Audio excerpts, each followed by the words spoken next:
when this pudgy fat little prince challenges the hottest knight in the entire royal guard to a duel. The whole courtyard erupts into laughter, half of them already placing bets on how fast this is going to end. Everyone's convinced this knight is playing in a completely different league than him. Nobody even likes Adrian to begin with. He's not just overweight, his personality is genuinely one of the worst anyone's had the misfortune of dealing with. But the moment the actual duel kicks off, something feels immediately deeply wrong. The knight charges in with her sword crackling an aura, throwing everything she's got at him, and somehow, impossibly, Adrian deflects every single strike like he's swatting flies. He matches her movements effortlessly, like her supposedly elite training barely registers as a threat. The knight is stunned, already gasping for air, completely unable to process what's happening in front of her. Then Adrian lets his dragon aura loose, and the pressure alone is so suffocating she actually starts panicking on the spot. Scraping together whatever mana she has left, she pours it all into one last desperate defense. Adrian just smiles at her, almost sympathetically, before suddenly closing the distance and slicing straight through her guard. His strike cleaves her sword clean in half. The strongest knight in the entire guard ends up on her knees in the dirt, staring blankly at the shattered blade still clutched in her hands. The other knights watching can barely believe their eyes. How did this fatty prince just humiliate their strongest fighter this effortlessly? What none of them realize, though, is that Adrian had spent the entire previous month training like an absolute lunatic. He'd stopped stuffing his face nonstop and started actually working out instead, running all day, grinding his mana core relentlessly, then training deep into the night, swinging a wooden sword over and over until his instructor practically begged him to stop, which naturally, he ignored completely. Rain or shine, he kept going, again and again, until his hands were rubbed raw and bleeding straight through. Eventually, even the wooden practice sword gave out before he did. So what exactly flipped this chubby, spoiled prince's entire personality overnight? Well, funny story, his body isn't technically his anymore. It's currently being piloted by the very sword he once managed to impale himself on. And this isn't just some regular sword either. This is the story, told from the perspective of a legendary hero reincarnated as a blade. Across countless centuries, this sword passed through the hands of many great warriors. But the one bond that actually mattered, the one true partnership, belonged to a single hero, Leonberg. Despite starting life as a humble peasant, Leonberg clawed his way up to earn the title of Sword Saint, wielding this very blade the entire way, even though plenty of others had held it before and after. The sword only ever considered Leonberg a genuine companion, the kind you don't just casually replace. Together, they wandered from continent to continent, spending decades cleansing the world of monsters side by side. Eventually, the day came to face the ultimate threat, the White Dragon of the Frost Mountains, a colossal silver-scaled beast that drained every last drop of strength out of Leonberg before finally falling. Sure, peace returned to the kingdom, and Leonberg himself ascended to become its sovereign, but that victory cost him everything he had left to give. With the world finally basking in sunshine and roses again, the sword was quietly retired after centuries of non-stop monster slaying. It got passed down through Leonberg's bloodline generation after generation, but not a single successor ever came close to filling the hole his old friend left behind. Worse, each new prince somehow managed to be more useless than the last. A truly impressive downward trend, culminating spectacularly in one thoroughly good-for-nothing, obese teenager. The moment this particular fat prince swings the sword for the first time, the blade is, frankly, appalled.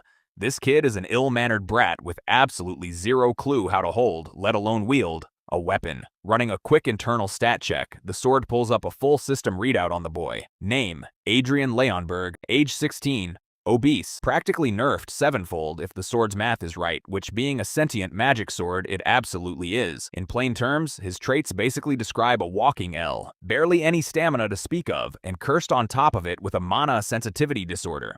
Even though the boy's surname technically ties him to Leonberg's legacy, his actual stats suggest the bloodline took a very, very long coffee break somewhere along the way. He's so physically weak he can barely lift the sword upright without wobbling. All bark, zero bite, and his constant self-important declarations are already grating on the sword's nerves after roughly 30 seconds of acquaintance. After dramatically reciting the name of the saint hero like he's auditioning for a role he clearly wasn't cast for, the kid throws every ounce of effort he has into hoisting the blade and starts swinging it wildly in every direction, terrifying literally everyone nearby. As this human wrecking ball of lard charges blindly forward, the palace servants scatter for their lives to avoid catching a stray, poorly aimed swing. The whole spectacle peaks in stupidity when the clumsy prince trips over his own feet and, in a twist nobody saw coming because there really is no twist here, manages to point the blade directly at his own stomach as he falls. He gets impaled by his own sword. No dragons, no rival assassins, just gravity and poor decision-making. Everyone around is horrified, rushing to support the collapsing prince. But let's not forget about the actual sword here, currently having possibly the worst day of its several centuries-long existence. That said, maybe the kid checking out wasn't the worst outcome imaginable. Here's why. Adriana never inherited a single trait worthy of Leonberg's legacy. He stood out purely for the wrong reasons, arrogant despite having zero actual talent to justify it, and greedy well past any reasonable limit. Honestly, the kid was practically the walking embodiment of all 7 deadly sins rolled into one chubby package: lust, laziness, gluttony, greed, you name it. He probably had a personal record in it. If this version of him had ever actually taken the throne, there wouldn't have been much of a kingdom left standing to rule over. And yet, that one clumsy fatal misstep is about to completely rewrite the kingdom's future. The moment the prince's body goes soulless, the sword ends up possessing it entirely within just a few days. The castle staff start noticing a genuinely bizarre, drastic shift in the boy's personality. He's acting like his memories have simply vanished. He even flat out refuses to acknowledge his own tutor, the poor man who spent years tolerating his nonsense. Soon enough, the king himself arrives to check on his son.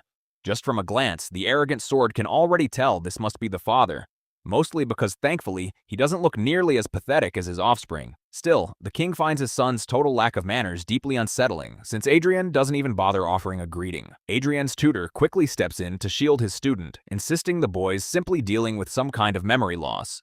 The royal knights, alarmed by the news, suggest bringing in the palace physicians to properly evaluate the prince's mental state. Later, after a thorough examination, the physician concludes there's no physical brain trauma at play, though he theorizes some kind of psychological shock likely triggered this apparent amnesia. The king, understandably, isn't fully convinced, and Adrian can practically feel His Majesty's skepticism radiating from across the room. The king coldly reminds him that simply forgetting his past wrongdoings doesn't magically erase them. If anything, losing those memories also means losing whatever lessons he was supposed to have learned from them. The sheer thought of being back at square one with this kid's development is clearly infuriating. After thoroughly reminding his son just how disappointing he's been, the king exits the chamber. Meanwhile, the sword currently wearing Adriani's body is not exactly thrilled with how it's being treated, which honestly leaves it wondering just how catastrophically this kid must have behaved in the past to earn a reputation this bad. Luckily, there's at least one person in this castle treating him like an actual human being, his devoted mother, who adores her useless son with an intensity that borders on delusional. She genuinely thinks this walking sack of potatoes is handsome. The doting mother is simply overjoyed to have her son back, blissfully unaware that the son she's fawning over is technically deceased. The sword can only feel a pang of pity for her, mourning a boy who is, quite literally, already 6 feet under in spirit. As night falls and the happy mother finally retires to her chambers, the sword is left alone to sit with the reality of its situation. It had, functionally, killed the descendant of its dearest friend, the exact person it was sworn to protect. Still, it tries reasoning with itself that crying over spilled milk accomplishes nothing productive. The best move now is making the most of this unexpected second chance to fix everything the original Adrian wrecked. This body is soft, out of shape, and offers essentially nothing to work with. But fine. Step 1 is clear: build actual strength. He decides his first real move will be forging a mana heart from scratch. Confidently, Adrian inhales deeply and starts concentrating mana, only for it to fizzle out completely, like blowing on a candle that was never lit. His body flatly refuses the inflow. He tries again, straining with everything he's got, and fails just as spectacularly. Adrian quickly learns the hard way that this body is broken well past needs a tune-up levels. Just as he's wallowing in despair, a servant arrives bearing a small ray of hope, a tonic sent specifically by the queen. It doesn't taste like much, admittedly, but it's apparently packed with potency for someone in his exact condition. As the maid nervously insists he actually drink it this time, she braces herself since the real, original Adrian has a documented history of reacting violently to this exact tonic. But unlike the old, genuinely useless Adrian, who never once appreciated the imported liquid sitting under his nose, our Adrian can immediately sense the mana practically radiating off it.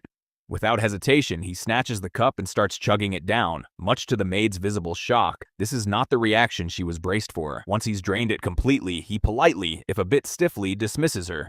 Alone again, he tries consolidating mana once more. And this time, thankfully, the tonic wasn't just fancy-flavored water after all. The amount he manages to gather still isn't enough on its own, but it's progress. So he decides to chase down the maid and ask, with slightly unsettling enthusiasm, if there's any more of this fine stuff lying around. A few days later, the greedy little grin spreading across Adrian's chubby face says it all. He's finally succeeded in creating a mana heart. For him, this process would have been trivially easy back in his old form, if it weren't for the small inconvenience of currently inhabiting a body clearly assembled from spare, low-quality parts. That's exactly the variable he'd forgotten to account for. The mana igniting inside his heart triggers an absolutely astronomical amount of pain. His insides feel like they're actively on fire, his chest threatening to detonate at any moment.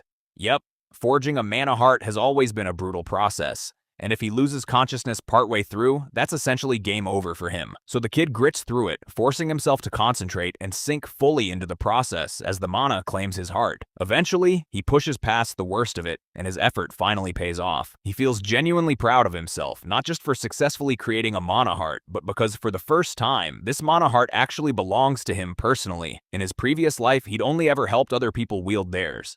This time is different, and he can barely contain his excitement. With the mana heart complete, a system notification pops up, the exact kind he used to send out to his own wielders back in the day. Except now, for once, he's the one receiving them. One window quickly turns into a whole barrage, much to our chubby hero's dismay. The short version, his weak, out-of-shape body is still holding back the full potential of the mana heart. As a result, he's currently limited to just a small handful of usable skills.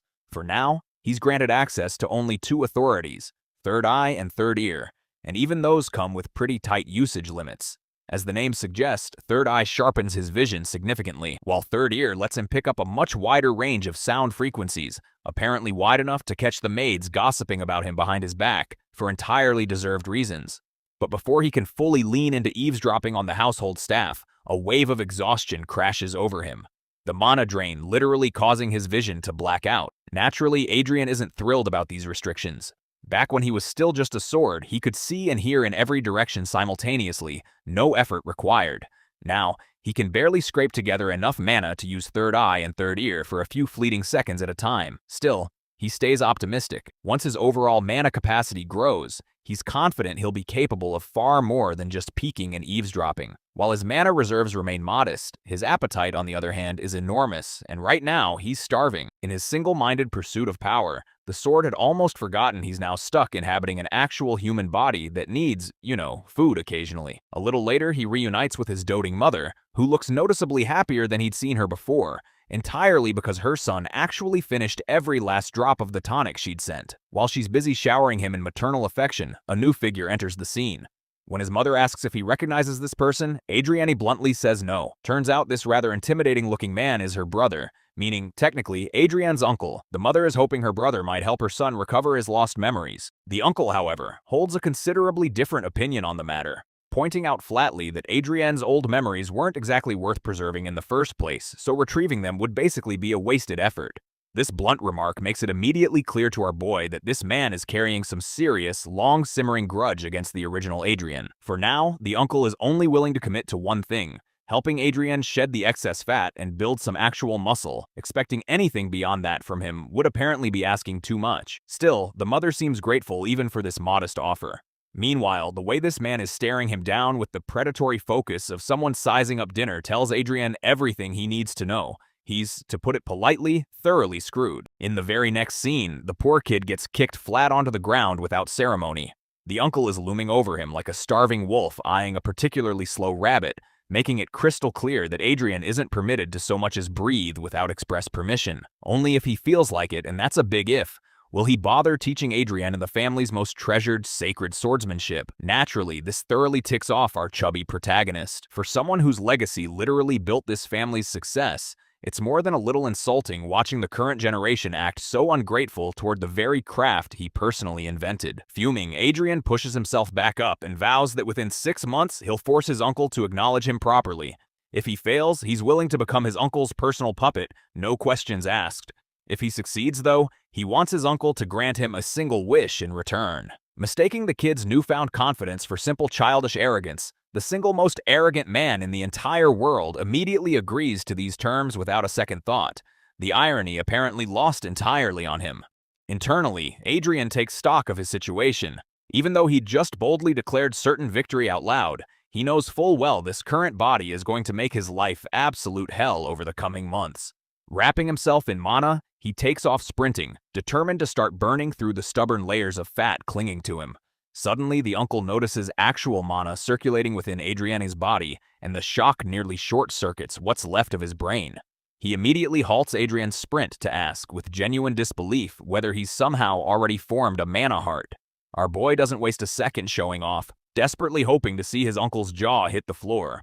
Turns out the uncle is indeed disappointed, though not for the reason anyone might expect. He's actually irritated, wondering aloud who on earth suggested Adriane go down the mana heart route in the first place, because the harsh, unfiltered truth is, this technique is considered strictly bottom tier, reserved for the lowest ranked mercenaries around. And just like that, all the confidence our boy had been riding high on gets thoroughly deflated right alongside his once impressively round belly. Apparently the technique he'd been so proud of isn't worth a single copper coin. A little later, thoroughly humbled and still reeling from his uncle's blunt assessment, Adrian watches as the man effortlessly forms a mana ring and strikes him with it. That single hit shatters every ounce of mana confidence Adrian had been banking on. The technique in question, Mana Chains, is specifically designed to crush and overwhelm mana heart-based aura, and it's also, frustratingly, far more stable and efficient to use overall. Even the Count Eli family, who'd stubbornly clung to mana heart tradition for generations, fell into complete and total ruin roughly a century ago as a direct result. These days, essentially nobody bothers using mana hearts anymore. They're basically the flip phone of magical techniques. Armed with this humbling new knowledge, Adrian retreats to actually study the basic theory behind mana chains properly. Here's the quick rundown. Mages typically rely on mana circles, while knights weave mana chains instead. A knight's overall rank is determined by exactly how many chains they're capable of weaving, starting from the single chain realm, then double chain, and climbing all the way up to the elite pentachain realm. After absorbing this crash course on how magic actually works in this world, he grudgingly admits his uncle wasn't just talking out of his backside after all. Buried in the text, he also spots a familiar name, Altringen. Thinking back, Adrian recalls a man named Ernest Altringen who once sought him out long ago, a man who practiced strange techniques that were somehow neither pure swordsmanship nor conventional magic. That memory sparks a knowing smirk across our boy's face, as if a plan has just clicked firmly into place. A new day dawns, and with it, a fresh wave of confidence. Outside, as our boy stretches in preparation for training, his uncle strolls up and asks if he'd actually read the books he'd been handed the night before. If so, surely Adriane now understands exactly how foolish making a mana heart really was. Contrary to what his uncle's expecting, though, Adrian's confidence in his mana heart hasn't wavered one bit. If anything, it's doubled. The man confronts him directly, questioning whether he's genuinely this dense or simply committed to the bit at this point. Adrian decides actions speak louder than words here, letting out a controlled surge of mana while correcting his uncle, pointing out that different mana hearts operate on entirely different mechanics. Predictably, his uncle doesn't take a single word of this seriously, chalking it up to Adrian acting exactly like those stubbornly overconfident freelance mercenaries who consistently fail to break past even the second chain before flaming out entirely. Still, he throws Adrian an open challenge. If he genuinely believes he's different from the rest, let him prove it by defeating an actual double-chain knight in combat. Pull that off, and the uncle promises to formally become his guardian, exactly as Adrian's mother had originally hoped for. Adrian, never one to leave well enough alone,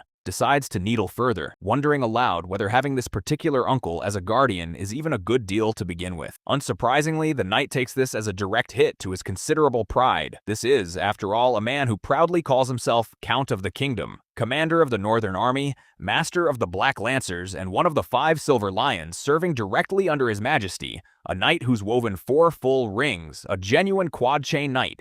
He is not, under any circumstances, going to tolerate this level of casual insolence questioning his competence. The visibly offended man begins releasing such a horrifying wave of mana that it literally shatters the ground beneath his own boots, just to properly hammer his point home. This much power alone should more than settle the argument, he figures. This man is unquestionably the real deal, and Adrian is rapidly learning exactly how real, the hard way. Before things escalate to a point where the young prince's actual life is genuinely on the line, nearby knights are forced to draw their own weapons against the Count just to intervene.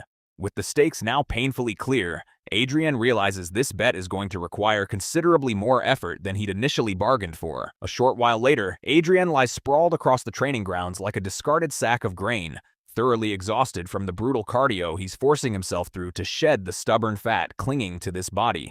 His uncle's smug, scarred face keeps resurfacing in his mind uninvited. If he fails to defeat a double chain knight, that man is going to hold this over him for the rest of his life. And honestly, the thought alone is motivating enough. As our boy drags himself back to his room, he finds the palace physician already waiting for him. The man tries easing into pleasantries first, but our impatient fatty just wants him to skip straight to the point. Turns out, the queen personally ordered this physician to speed up the prince's recovery using healing magic. Our boy avoids that spell like it's carrying the plague and promptly kicks the physician out entirely, having zero interest in magical shortcuts. After all, healing magic essentially functions as localized time reversal, undoing every microscopic muscle tear and bit of physical wear his body's been accumulating, meaning all his hard-earned training progress would basically get wiped clean overnight. No thanks. One particular day, while our boy is eating, his so-called big brother storms dramatically into the dining hall. The sword, understandably, has no idea who this loud stranger is, so a nearby knight quietly fills him in. Turns out, this is the third prince, and from the vibe alone, he's clearly the family's resident toxic sibling. Even now, he's shown up purely to mock Adrian over that whole embarrassing self-impalement incident from before. Naturally, our boy has zero interest in engaging with such an obvious jab, and instead suggests his supposed big brother go find something more productive to do with his time. Rage-baited but undeterred, the brother pivots smoothly to the next juicy rumor he's heard. Apparently, word around the palace is that Adrian made some kind of bet with Count Belhard, and since said bet involves facing off against a double chain knight, this particularly petty and scummy brother happily volunteers himself as the opponent. Our boy has genuinely no idea who this guy even is. His only real thought is a tired, resigned, why are literally all the descendants in this family so exhausting? The one currently mocking him turns out to be the third prince, Prince Jillian, celebrated for his talent in swordsmanship, having formed 2 full rings by age 4, which, annoying personality aside, does make him a legitimately dangerous opponent. A maid interrupts the tense standoff to deliver a stack of letters addressed to Adrian. Our boy has absolutely no clue why he's suddenly receiving mail, given his previous total lack of popularity. His attention quickly locks onto the actual subject matter, though. Most of the letters are formal requests for a duel with the prince, while others are offering themselves up as potential sparring partners. Long story short, every single sender is basically scheming to legally beat him up under the polite cover of friendly practice. Our boy is genuinely offended by the sheer audacity on display here. To help everyone properly vent their pent-up grudges, he calls the maid back over and instructs her to compile a full list of names from everyone who sent one of these letters. Apparently he's taking meetings now.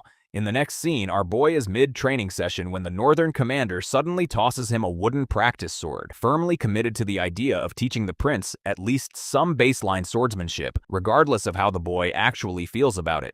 He makes it clear he won't accept any excuses later about failing to properly train the prince. Adrian bends down to retrieve the sword. Mildly annoyed, the man couldn't simply hand it to him like a normal person. But right then, something happens. His entire body suddenly jolts, muscles spasming violently and completely without warning. This prompts Baylorhard to wonder aloud whether the boy has actually received any proper healing magic treatment yet. Our boy fires back, mocking him for apparently not knowing the obvious reason why. Even as an actual knight himself, once you accept healing magic, your muscles simply snap back to their original baseline state and stop developing entirely. Baylorhard concedes the point, admitting he wasn't particularly focused on healing magic to begin with anyway. Instead, he announces he's about to demonstrate a technique he wants Adrian to study with complete focus, the kingdom's own secret sword technique, the exact style its knights traditionally use to build their core foundation. The blade whips through the air with genuine ferocity, slashing fluidly in every conceivable direction, the demonstration finally closing out on a beautifully executed spiral finish that leaves the prince momentarily speechless. Once the demonstration wraps up, Adrian questions whether this is genuinely considered the foundational technique taught to knights. Baylorhard takes visible offense at the implied insult, explaining that training weapons deliberately lack a sharpened edge, but sticking to fundamental basics remains the smartest approach for actually learning proper swordsmanship. Suddenly, our boy starts laughing directly in his teacher's face, having just realized something profound. Sword mastery has clearly evolved and shifted over the centuries. The legendary technique that once helped slay the Mad Dragon has been quietly demoted to a basic training drill for beginners. Baylorhard looks genuinely wounded by the laughter, though he still urges the boy that this technique alone won't be enough to actually win the bet, suggesting that after mastering the basics, Adrian could always seek out additional instruction elsewhere. Prince Adrian firmly rejects the suggestion, insisting with total confidence that this particular technique alone will more than suffice. His words leave Baylorhard slightly irritated, but he ultimately respects the boy's wishes regardless. Back to training, our boy continues practicing his sword swings, quietly analyzing exactly why the legendary Dragon Slayer technique has been reduced to something considered lowly by modern standards. He comes to understand that swordsmanship was always destined to evolve in this particular direction, and that Baylorhard's version of the technique, while technically well executed, is genuinely missing the true spirit behind dragon slaying entirely. Everyone who abandoned the mana heart tradition over the generations eventually forgot how to properly channel their own spirit into their blade, could never truly grasp the actual value hidden within the Dragon Slayer technique itself. While he's lost deep in thought, Baylorhard clashes his own sword against Adrian's, correcting his stance and advising him firmly to channel his strength through the blade itself rather than relying purely on arm strength. He smacks Adrian's stomach, then his legs, forcing him to properly redistribute his strength evenly and correctly throughout his entire form. Adrian knows his teacher's completely right here. His current body is still far too weak to properly execute the technique, but the technique itself absolutely isn't discarded trash, and he's determined to prove that fact to the entire world through sheer, stubborn action. More days pass as our boy's grueling training regimen continues without pause. After a full month of relentless effort, the system finally congratulates him on successfully completing a mission. His severe obesity has officially been downgraded to merely regular obesity, meaning his metabolism can finally start adapting properly, allowing his body to change accordingly going forward. The clumsiness trait has vanished entirely, and continued exercise will only sharpen him further from here. His mana capacity keeps steadily growing too, alongside the complete disappearance of his mana sensitivity disorder. Adrian grows more confident with every single swing, well aware of just how far he's genuinely come since that humiliating first month. His entire mindset now centers on improving his technique by just 1%, every single day, no exceptions. Lost in thought yet again during practice, Adrian's practice sword gets completely crushed by his teacher, who'd repeatedly warned him beforehand to stop drifting off mid-swing. They stand together in silence beneath heavy rain as the prince's hands visibly tremble with fatigue, blood dripping steadily from his badly bruised grip as he looks toward his uncle, genuinely confused about what just happened. Adrian glances back at the training dummy standing in front of him, realizing with a jolt that he'd literally sliced both its limbs clean off with that single unconscious swing. Our boy is left completely speechless, while Baylorhard roars at him furiously for being reckless enough to potentially cause real, serious damage had he actually been holding a live weapon instead. Adrian's hands are now thoroughly covered in fresh calluses and cuts. The system rewards his intense focus with a brand new super concentration trait, a genuinely positive gain, and in his final hazy thoughts before finally passing out from sheer exhaustion, our boy reflects that he genuinely could have died just now. No exaggeration. Baylorhard catches his student staring blankly ahead before he goes fully unconscious, quietly remarking on just how stubborn this particular prince really is. In the next scene, our boy wakes up back in his bed, slowly realizing he'd completely crashed out mid-training session. He genuinely pushed his current body far past its actual limits, and it triggers memories of his old life as a sword, back when his form had been essentially flawless in every possible way. His previous wielders had included a nameless war hero, a legendary swordmaster, a mercenary king, and eventually, the very founder of this kingdom. He'd single-handedly turned the tide of entire wars, slaughtered countless monsters, and paved the way for future generations of heroes to rise. Gruhorn in particular had always been an exceptional advisor and mentor, which is exactly why Adrian feels driven to keep swinging his sword relentlessly until he can somehow reclaim that same level of perfection, pouring every ounce of effort into a single, unwavering goal. Still, he acknowledges honestly that his current body remains far too fragile, and pushing it without proper rest will only lead to genuine ruin down the line. A full month has now passed since he originally created his mana heart, and he's steadily accumulated a solid reserve of mana throughout that stretch. Settling into meditation, the prince prepares himself for the next stage his system has finally unlocked. His body can now freely draw upon more mana as his mana heart continues expanding and evolving properly.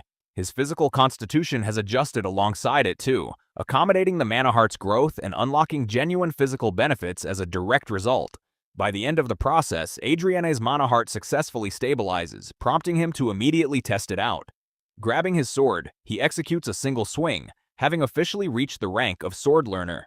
He can now access the most fundamental level of aura, clearly visible in the rippling waves now flowing along his blade. The basics have officially been mastered. During the training session that follows, Balorhard brings up growing rumors spreading throughout the kingdom regarding the bet, which pushes him to train the prince even harder than before, though he remains visibly annoyed that Adrian hasn't hurried up and secured an actual sparring partner yet. The name that immediately comes to mind is, unsurprisingly, the Empire's third son.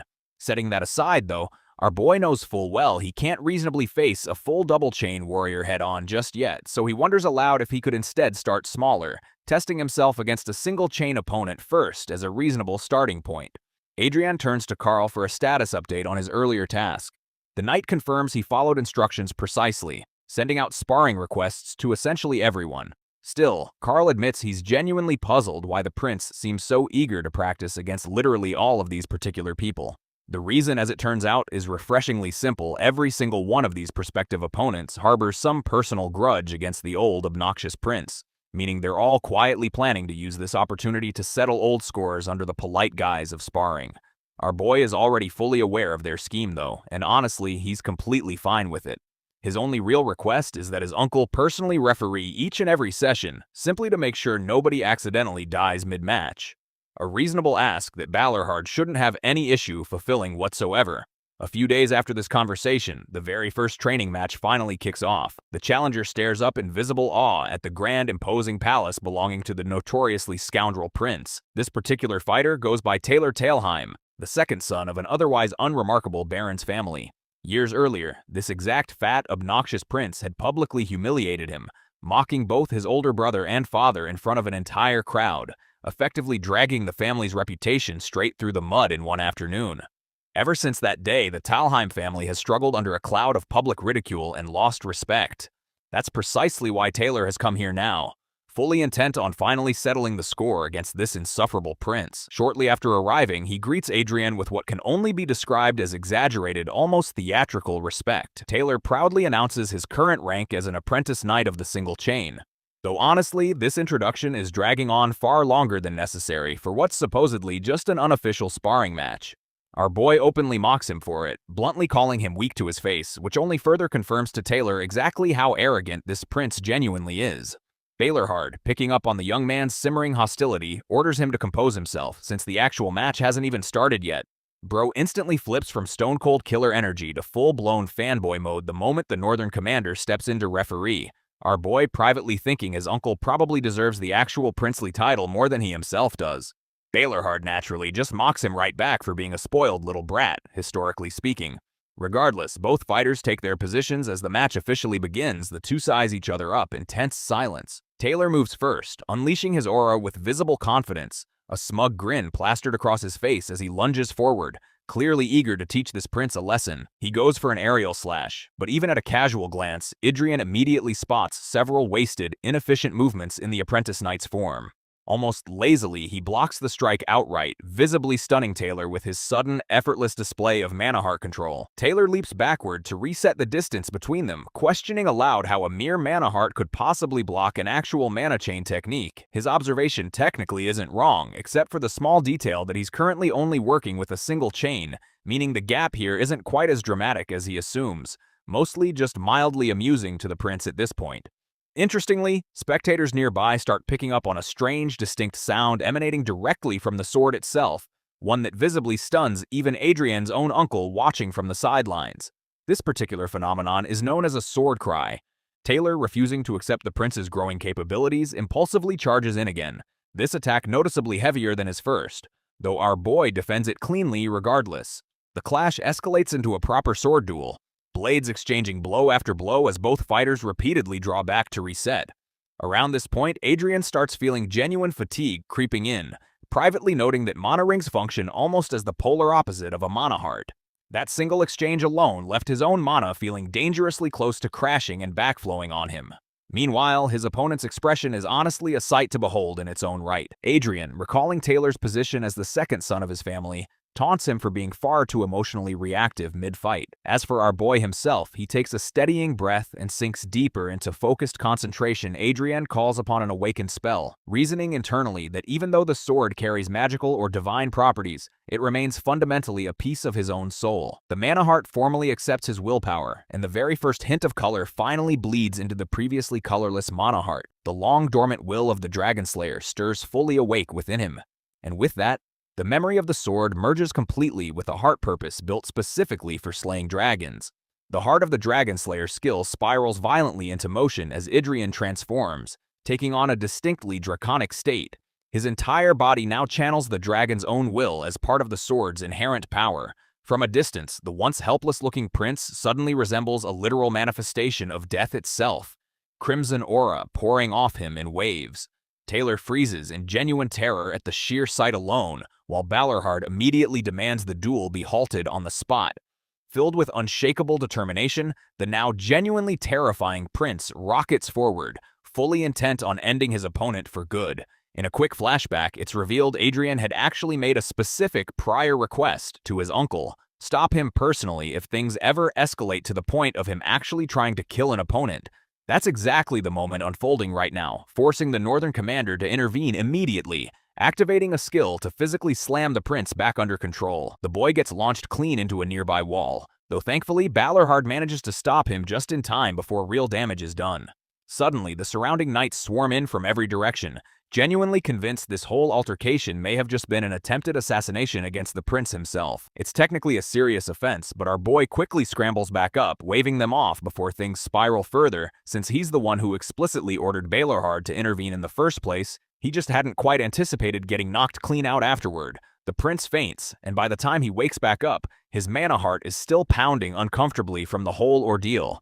His uncle, he realizes, is genuinely some kind of monster wielding absolutely absurd strength, and the moment that attack landed, the resulting mana backflow took him down instantly. The silver lining, at least there were no lingering side effects, and he technically still won the match anyway. The prince is laughing to himself over this small victory when his teacher and uncle suddenly arrive together for a serious conversation. Balorhard brings up the specific sword style the boy had used during the fight, pointedly noting he'd never actually taught him anything remotely resembling that technique. The prince admits he'd essentially dissolved himself fully into the sword's core essence and temporarily became one with it. What genuinely unsettles his uncle, though, is that a prince who's never even experienced a real serious fight before was somehow radiating god-tier levels of murderous intent. The very essence of his so-called spirit practically reeks of bloodlust, and even Balorhard, blunt as he is, can't really argue against that particular observation. This catches the prince genuinely off guard, having fully braced himself for some long, tedious lecture instead. The Northern Commander simply scoffs, admitting openly that he's a soldier first and foremost, someone who walks the path of winning by whatever means necessary. Still, despite his own famously ruthless personal philosophy, even he takes issue with Adrian's raw bloodlust, since a weapon that can't reliably distinguish friend from foe is genuinely dangerous to everyone nearby, not just enemies. The prince argues back that he's actively working to address exactly that weakness, while his uncle watches with cautious interest, quietly wondering if the boy might eventually be consumed entirely by his own inner demons instead. After 3 full days of sparring sessions, Taylor ultimately stands defeated, and the prince thanks him sincerely for sticking around through the whole ordeal. It's genuinely unfortunate Taylor never got his revenge, and our boy even playfully taunts him for walking away empty-handed. Adriana then instructs his maid to fetch a special gift, something he's apparently been meaning to send the Talheim family for a while now. He's fully aware of everything the old, obnoxious version of himself put this family through, and while this gift certainly won't erase that history, it's at least a genuine step toward making things right. Taylor looks visibly thrown by this sudden shift in the scoundrel prince's entire personality. Meanwhile, our boy simply tells him not to worry about it, privately reflecting that he really shouldn't even have to be the one cleaning up the mess the original, thoroughly terrible prince left behind. But here he is anyway. News of the scoundrel prince's ongoing sparring sessions quickly spreads across the entire kingdom. Warriors everywhere start lining up, eager to challenge him and finally put the puny prince firmly back in his place. Everyone assumes the first prince is about to suffer some serious, well-deserved humiliation, but surprisingly, even after countless practice matches, Not a single soul returns with actual complaints about Adrian. Instead, warriors who go through the sessions come back with genuinely glowing impressions of him, painting the once despised first prince as unexpectedly kind and genuinely benevolent. Their attitudes shift so dramatically that ordinary citizens start half-jokingly wondering if the royal family secretly brainwashed all of them into staying quiet. Hilariously, when this particular rumor eventually circles back to our boy, it actually makes him furious. The real reason none of these warriors are saying anything negative is simply because they all got thoroughly, embarrassingly beaten in their matches and would rather not advertise that fact publicly. Adrian privately considers most of these nobles thoroughly pathetic and a waste of space, though his uncle, ever helpful, points out with a smirk that Adrian technically fits that exact same description himself. The first prince, thoroughly done with the situation, turns to his most recent opponent and politely, though menacingly, encourages him to spread the actual results of the match this time. Our boy genuinely hopes this move finally shuts down the haters and puts the constant rumor mill to rest. Naturally, the very next day, an entirely fresh batch of rumors spreads instead, this time claiming the fat prince is straight up fabricating the match outcomes to save face. This man simply cannot stop collecting L's. It's honestly becoming an impressive streak. Refusing to waste further energy on gossiping nobles, he channels every ounce of frustration directly into training instead. Each sword swing lands harder than the last, slicing through the air in blazing waves of mana. His mana heart practically buzzes with life as he turns to Carl, asking about the remaining sparring candidates. The knight informs him he'll be facing his final opponent today. The first prince has already climbed to a level where apprentice knights barely register as a challenge anymore. Carl assures him, though, that this last opponent is a genuine, fully accomplished knight, someone who never settled for her own family's basic techniques and instead joined the knight order to properly sharpen her craft. The description alone piques Adrian's interest, and he eagerly awaits the arrival of Arwen Kieran. The woman strides confidently into the arena. Ordinary knights know her by several nicknames: the warrior of the Iron Light Knight Order, the flower blooming on the cliff, the thorny rose, and even, somewhat dramatically, the woman who breaks men's hearts. She's elegant in every step, and the sheer fact that the first prince managed to secure her attention as an opponent is genuinely impressive in its own right. The Iron Light Knights are widely regarded as an elite order, and Arwen, as their probationary knight, is already a confirmed prodigy in her own right. So the real question becomes, why exactly would Adrian end up facing someone this talented? Apparently, there was some kind of prior falling out between the two of them, which immediately makes our boy suspect the old trash prince picked yet another unnecessary fight. He asks one of his maids to recount exactly what happened. Visibly flustered, she reveals the old prince had actually harassed Arwen directly, meaning Bro is currently about to receive some very well-earned payback for his past behavior. Adrian is thoroughly fed up hearing about the previous prince's misdeeds. Apparently, the old him had actually placed his hands on her without permission, and when she called him out for treating her like property, his fragile ego shattered so completely he resorted to calling her ugly. That's essentially the whole tragic saga, peak scoundrel prince behavior on full display. Of course, looking at Arwen now, ugly is genuinely the last word that comes to mind. She lowers herself respectfully before him, clearly still convinced he hasn't changed one bit. The prince tries desperately to salvage the situation, insisting he's changed significantly. But one glance at her thoroughly unimpressed expression makes it abundantly clear he's about to get his teeth kicked in regardless. The referee, his uncle Count Balhard, steps in and lets Arwen properly introduce herself, which she does with practiced grace. Balhard playfully warns her to stay sharp, since the mighty young prince apparently wields quite the feisty blade these days. Jokes aside, both fighters take their positions as the duel officially begins. Arwen's stance radiates cold, focused determination, while our boy, honestly, is just thrilled to finally experience what a genuinely skilled knight's technique feels like firsthand. The murderous woman blitzes forward with refined, economical movement.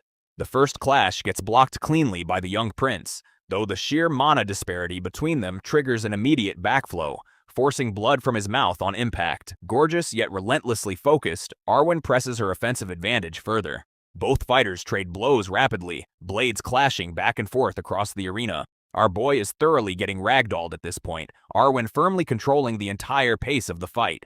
She winds up for one decisive finishing strike, forcing the first prince to activate his Dragon Slayer state, unleashing raw bloodlust into the air. The sheer intensity of it visibly stuns her mid-strike, and the prince manages to deflect her sword successfully. She retreats to reset her stance, catching her breath while studying his unusual sword style closely. Meanwhile, our boy is also barely holding himself together. because despite technically only wielding a single ring, Arwen clearly operates on a completely different level than everyone else he's faced so far. Simultaneously, Adrian activates a skill called Judgment, invoking a detailed stat readout on the knight, revealing her greatest strengths, weaknesses, and even personality quirks.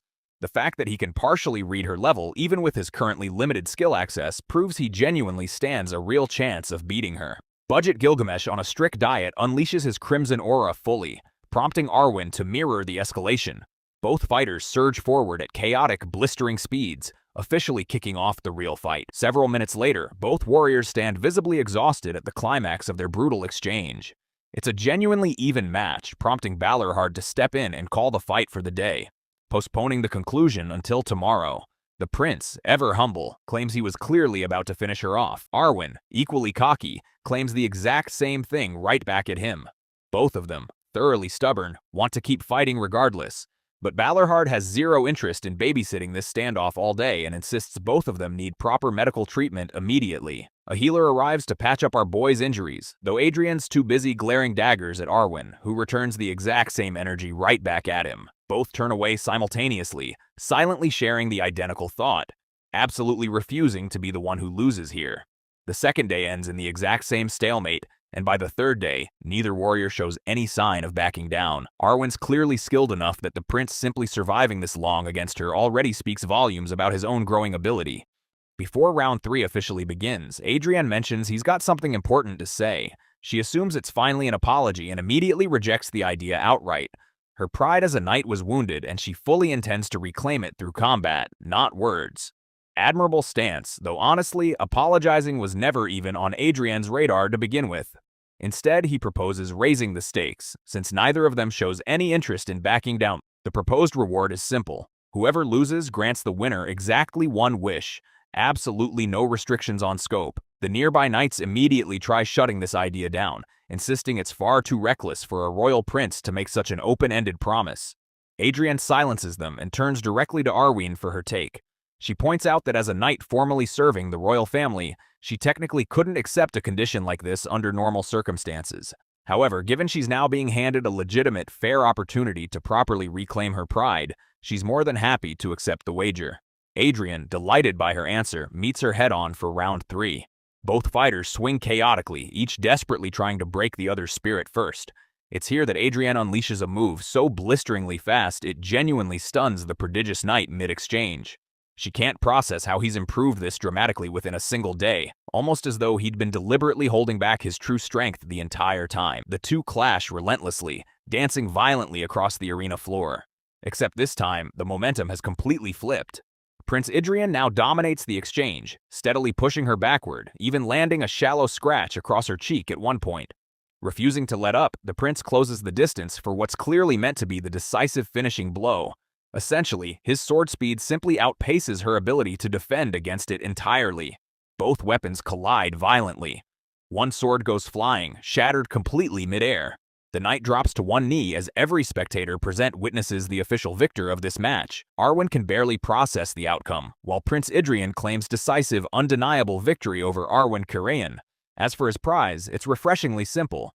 Prince Adrian Leonberg wants to own her, though, importantly, not in whatever creepy way that phrase might immediately imply. Relax, everyone. Meanwhile, Karl officially earns his position as royal guard for the first prince. The job itself turned out surprisingly manageable. Despite the prince's notorious arrogance, there really weren't any actual tantrums to deal with. Looking at him now, Karl vividly recalls the sheer, borderline obsessive training the crown prince put himself through, even during that brutal storm. His dedication had ended with the training dummy completely obliterated, and Karl remembers spotting a genuinely thrilling hunger for combat burning behind the prince's eyes back then. That was the exact moment the Royal Guard quietly realized Adrian was destined for something far greater than his old reputation suggested. Back to the present situation, though, the remaining guards look thoroughly horrified, Karl included. Owning another person is a genuinely heinous concept, especially when it involves a knight. Arwen herself questions whether that's truly what the prince actually wants. Our boy confirms it, quickly clarifying that she's currently just an apprentice knight who couldn't quite defeat a mere scoundrel prince, meaning what he genuinely wants from her now is her full, unlocked potential as Arwen Karayan. Thankfully, this clarification lands far better, visibly surprising her, as Adrian formally declares his intention. He wants a genuinely loyal knight, not someone who merely guards him out of obligatory royal duty, but one loyal to him through absolutely everything. Thanks to his scanning ability, he can already foresee Arwen's exceptional, borderline generational talent in sword mastery, fully justifying his decision to claim her as his personal knight. Let's dig into her backstory a little. As a younger woman, Arwen desperately dreamed of becoming a proper knight, and she genuinely ranked among the very best of her age group. Yet despite her obvious talent, recognition never came easily to her, so she simply worked harder, twice as hard as everyone around her, grinding through every single opponent she faced. After systematically defeating every apprentice member she encountered, boasting genuinely remarkable results throughout, they still refused to formally recognize her as a proper knight. And yet, right now, finally, she's receiving the genuine appreciation she's always deserved. She's being given real credit, real potential, and a real future, promised directly by the first prince himself. She can barely believe his words are sincere. So she asks Adrienne for one specific promise in return: treat her as a knight first, and only secondarily as a woman. If Adrienne can commit to that, she'll obey his every command without hesitation. It's a genuinely admirable request. The two lock eyes as Adrienne formally accepts her terms. Immediately, the same prodigious knight drops to one knee before her newly acknowledged prince, swearing herself to Adrienne Leonberg for life. Onlooking spectators are visibly stunned by the moment, and to properly seal the arrangement, the first prince officially honors her knighthood, delivering words that genuinely evoke that iconic scene from Game of Thrones where Jaime knights Brienne of Tarth, if that scene had significantly more crimson aura involved. In the following scene, Arwen trains relentlessly. Her fellow colleagues genuinely can't believe she swore lifelong loyalty to such a notoriously scoundrel prince. Plenty of them start spreading nasty, entirely baseless rumors, wondering aloud if she's secretly involved in some inappropriate arrangement with the prince, using her official knighthood title as a convenient cover story. All these ridiculous rumors are steadily grating on our boy's nerves, since he still can't seem to escape his predecessor's thoroughly trashy reputation. Poor guy's basically the medieval fantasy equivalent of Lloyd from Entourage, everyone treating him like the scum of the earth regardless of his actual improvement. Watching the prince's visible frustration, the royal guard brings up Adrienne's exact words from the final duel day. Adrienne had explicitly declared he didn't want a knight bound purely by royal obligation. His words had clearly landed deeply with Carl, though our boy confirms he genuinely stands by every word he said back then. After all, if the crown ever reassigned Carl elsewhere, he'd technically be forced to comply rather than remain loyal to the prince specifically. To ease the tension, Adrienne offers to let Carl swear a similar personal oath just like Arwen did, if he genuinely wants to. Carl, visible sincerity in his eyes, asks if the prince would actually accept such a formal oath from him. Shockingly, our boy declines outright, plainly stating he genuinely has no personal interest in Carl or in personally mentoring him further.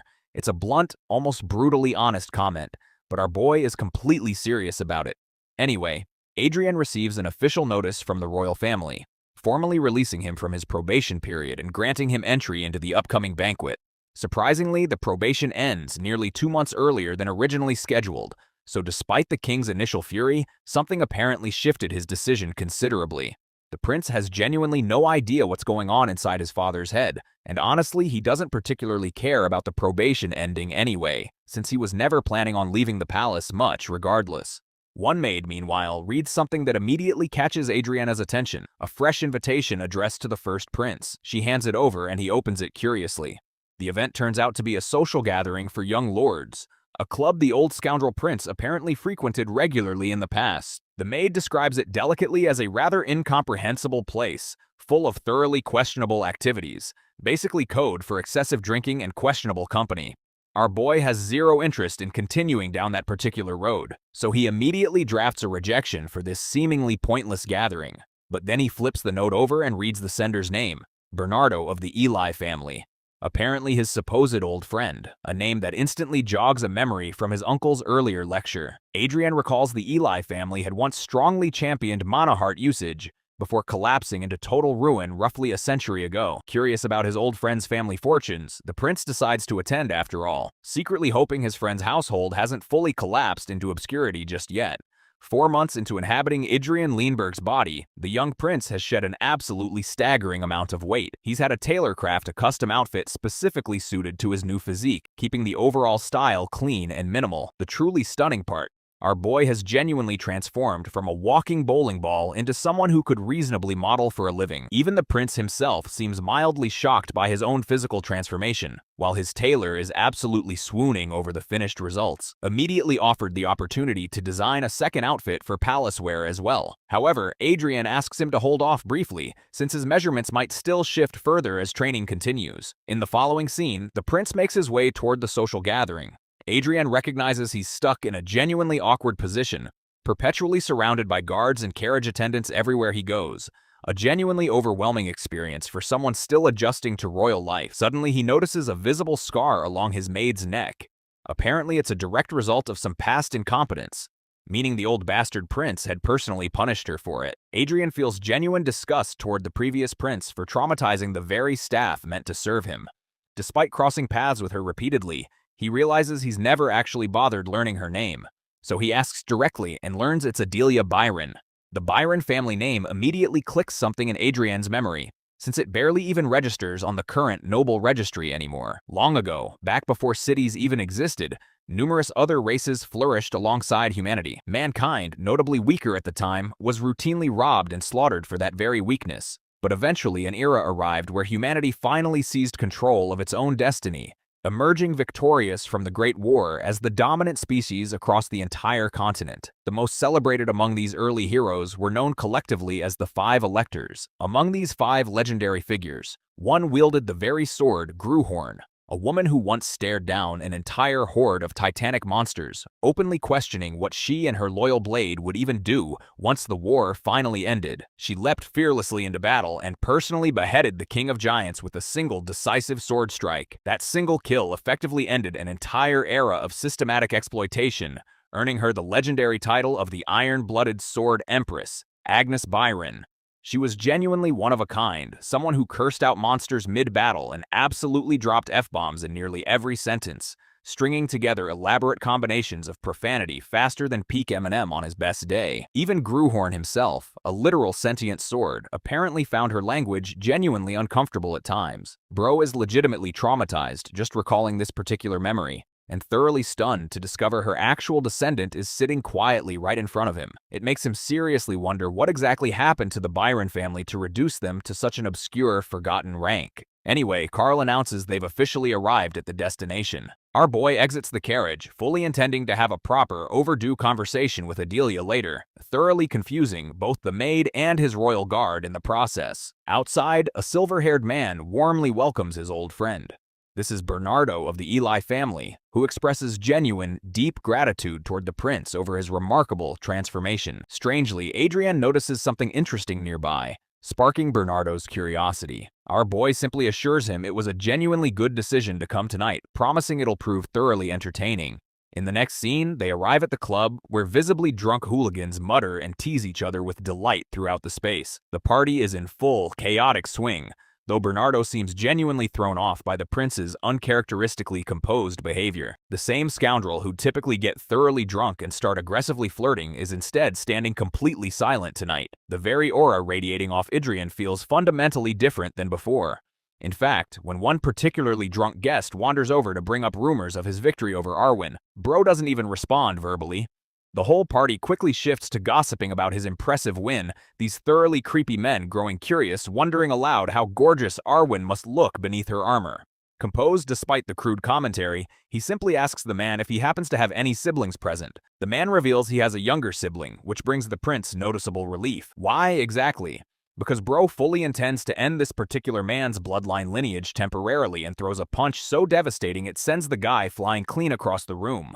The scene instantly sobers everyone present in shared fear and shock, Bernardo very much included. Adrian is genuinely thrilled the man has a brother available, since it means he can now happily rearrange this guy's internal organs without technically wiping out the entire family legacy. In one evening, the man screams pathetically while our cold, thoroughly composed prince calmly declares the younger brother the new official heir to the family.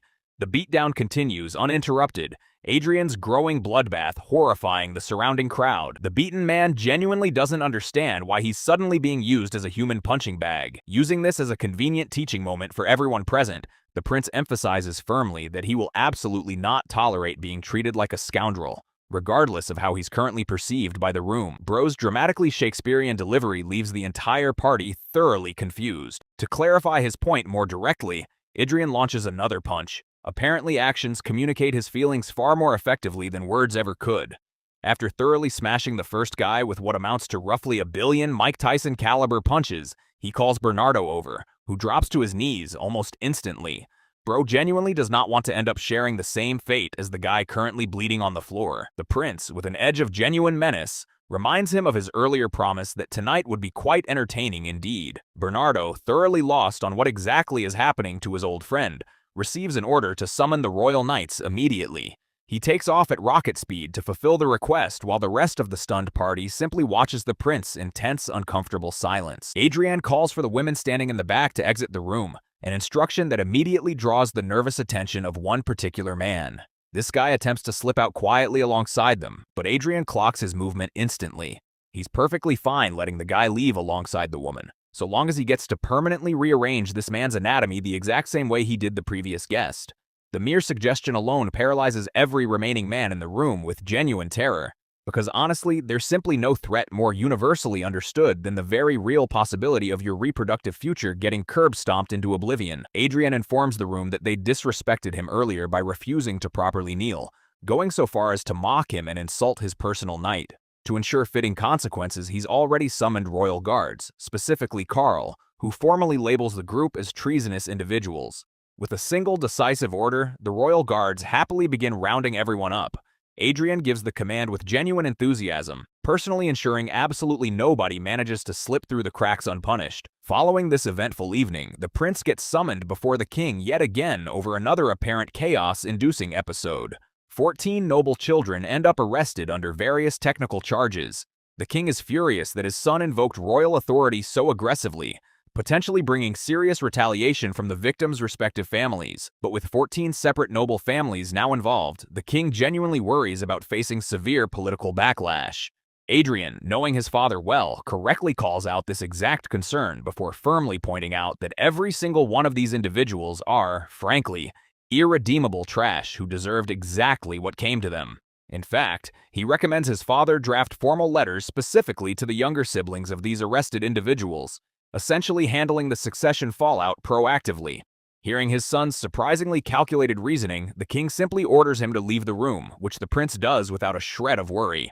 Now back to his earlier appointment with his maid. Despite Adrian's genuine efforts to comfort her, poor Adelia is completely breaking down in tears, questioning aloud what she possibly could have done to deserve such treatment. She resembles nothing so much as a puppy that's been repeatedly mistreated by its previous owner, worn down almost to the point of complete ruin. Her family, it turns out, doesn't even appear on the official list of proper nobility anymore.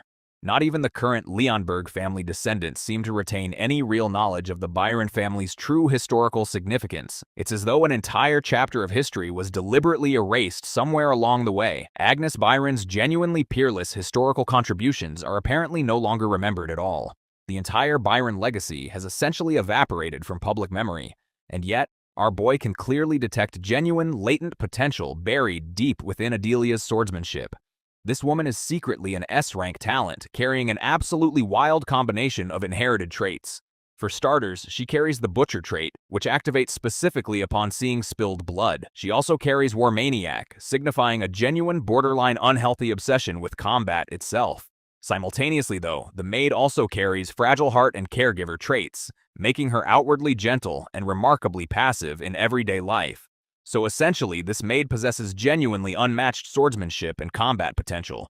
But not a single one of her existing traits gives her any real control once she's actually pushed into a full berserker rage. It reaches a point where even our boy briefly entertains the idea of unleashing her raw carnage upon the wider world. Ultimately though, it would genuinely be a waste not to properly cultivate someone carrying legitimate S-rank talent.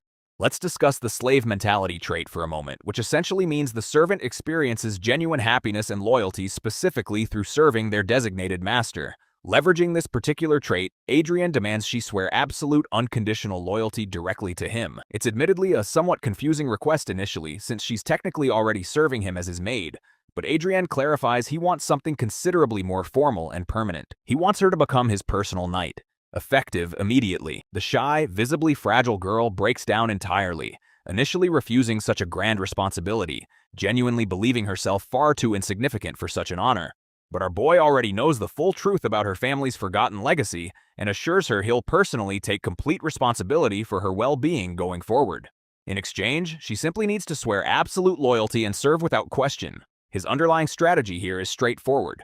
If Adelia genuinely can't control her own inner madness through personal willpower alone, then that control effectively gets outsourced directly to him instead. At first, she wonders aloud whether he'll genuinely follow through on taking full responsibility for her scattered family as promised. The prince's firm confirmation genuinely delights her, and our boy even offers to formally summon her remaining family members to the capital so she can visit them freely whenever she wishes. This gesture alone is enough to finally convince her fully. Just like Arwen before her, she recites the formal oath, declaring her lifelong service to the first prince. Adrienne is genuinely pleased with this new arrangement and officially designates her as a servant who will obey his commands without question or hesitation. He even gives her hand a reassuring pat, visibly bringing genuine joy to her face, though even the prince himself remains privately uncertain whether he's genuinely made the correct decision here. Adrienne finds himself reflecting on all the swirling rumors circulating through the palace ever since he took over this particular body. People whisper endlessly about every single move he makes, speculating about how unusually quiet and unpredictable he now seems. They gossip constantly about how the old, thoroughly spoiled prince used to summon high-ranking noble children specifically to beat them senseless before tossing them into dungeons purely for personal entertainment. Then there's the newest, most talked-about scandal of all, how he appointed a humble, lowly maid as his personal knight, someone who'd never so much as held a sword before this. Adrienne understands clearly that regardless of whatever he actually does, people will continue resenting him purely because of the reputation left behind by this body's previous, thoroughly unpleasant owner. Even the maid he specifically chose as his knight gets twisted into yet another ugly rumor, with people openly speculating he's quietly assembling some kind of personal harem under the guise of official knighthood. More than anything, though, he genuinely hates how everyone around him feels entitled to weigh in on his personal life and choices. He never anticipated this single decision, elevating a maid to knighthood, would spiral into such a genuinely massive public controversy. It honestly feels like everyone's just patiently waiting for him to inevitably fail. He imagines his father, the king, growing predictably furious, complaining once again about cleaning up his son's latest mess. He can already practically hear his uncle cursing his name as usual, and pictures his younger brother mocking him with that same insufferably smug, superior attitude. Adrienne sinks deeper into these increasingly frustrated thoughts, weighed down by mounting dread. Then another maid rushes in, announcing the queen has just arrived. Adrienne panics instantly, his heart practically leaping into his throat as he silently begs whatever deities might be listening for just a small measure of mercy today. Adrienne is already thoroughly exhausted from constant arguing and unwanted attention, and then naturally his mother adds fresh fuel directly onto the fire. She scolds him immediately, admitting she genuinely believed he'd finally fixed his troubled behavior, but apparently he's slipping right back into his old trashy habits. She declares it's high time he properly integrates into society and gets married. Once he finally chooses a suitable spouse, she insists, he'll settle down permanently and stop wandering around acting like an unpredictable madman. Adrienne genuinely has no idea what she's even talking about, but the queen doesn't particularly care either way. She raises her voice with the full righteous fury of any determined mother and firmly orders him to listen, because naturally, a mother is always correct. Since she's already decided it's time for him to marry, well, then he will simply marry. End of discussion. With that, she turns and exits abruptly, leaving Adrienne standing there in stunned silence, genuinely uncertain what he's even supposed to do next. Later, Adrienne summons the maid Adelia, who arrives visibly nervous and thoroughly terrified. As she settles in before the prince, he explains a few important details, and she timidly asks whether she'll genuinely gain access to mana. Adrienne calmly confirms she'll be receiving a special specific type of mana, a mana heart of her own. He then channels his own mana and carefully forms a heart directly within her body, privately reflecting on how thoroughly this world has forgotten the legendary Sword Queen. At the very least, he certainly hasn't forgotten her.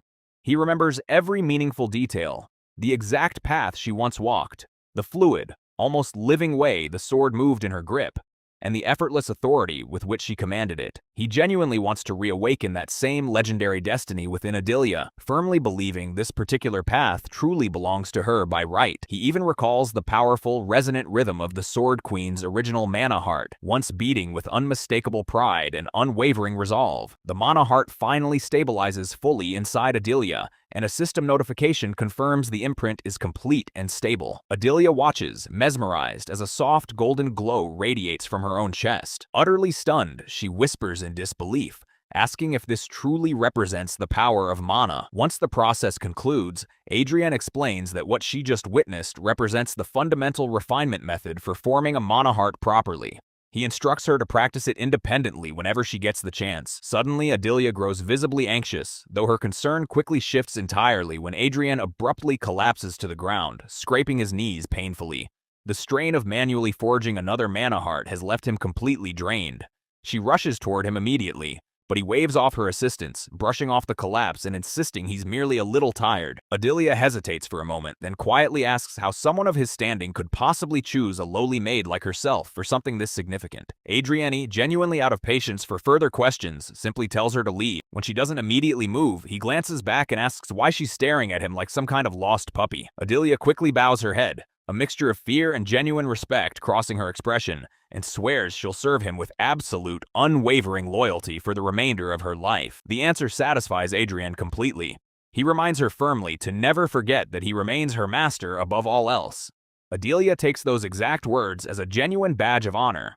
Yet, as Adrienne turns to leave, Adelia quietly reflects to herself that she might not remember that particular promise quite the same way he currently expects. A few days later, Carl arrives to report to the prince regarding Bernardo Eli. He explains that Bernardo has apparently been detained by the royal guard as a formal witness in a recent incident, and per official protocol, strict measures currently prevent anyone from visiting him before the upcoming trial. Adrienne finds himself genuinely puzzled that formal trials even exist within this particular world, casually asking whether he himself will be required to attend one eventually. His knight calmly clarifies that royalty never technically stands as a formal witness. The relief hits Adrienne almost immediately, though it simultaneously leaves him somewhat uneasy, realizing everyone seems to be treating this entire trial situation with unusually heavy significance. During this conversation, Adrienne's attention quietly drifts toward Adelia. He looks at her directly and asks how she's genuinely been feeling lately.